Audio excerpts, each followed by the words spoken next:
Okay, let me start from the beginning. Once upon a time, there was a small village named Muko. It was located near the bottom of a deep valley surrounded by all mountains on all sides. The villagers lived quiet lives, content with their simple surroundings.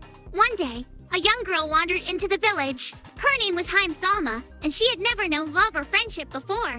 The villagers took her in and gave her a home, teaching her how to read and write and giving her a sense of belonging. She grew up to be a strong and independent woman, capable of achieving great things.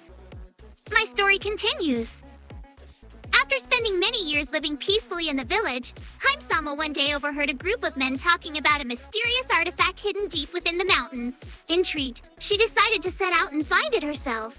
The journey was long and arduous, but eventually she arrived at a cave hidden behind a waterfall. Inside, she found an ancient scroll written in a language she didn't understand. As she tried to decipher its meaning, the cave began to rumble and shake. Suddenly, the walls of the cave opened up to reveal a vast underground chamber. At the center of the chamber stood a large stone pedestal, upon which rested an ornate golden box. With trembling hands, Hime-sama reached out and touched the box. Instantly, a bright light enveloped her, and she felt her consciousness being pulled into another realm. When she opened her eyes, she found herself standing on the edge of a vast forest.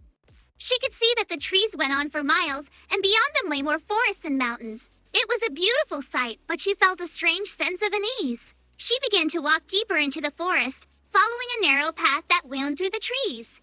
After some time, she came across a clearing, and in the middle of it stood a small house made of wooden thatch. Smoke was billowing from the chimney, and she could hear laughter coming from inside. Curious, she knocked on the door and waited.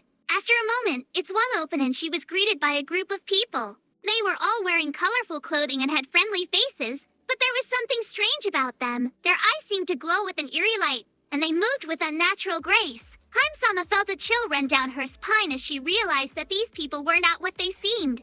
Wait! Hime-sama said, stepping back. Who are you? The leader of the group stepped forward, his face twisted into a sneer. I am the high priest of the cult of the forgotten goddess, and I welcome you to our domain. Hime-sama's heart raced as she realized that she had stumbled upon a cult. They had been waiting for her, luring her into their trap with false promises of friendship and belonging. She tried to back away, but the cultists closed in around her. One of them reached out and grabbed her arm, pulling her closer. You belong to us now, he whispered in her ear, and we will make sure you never forget it.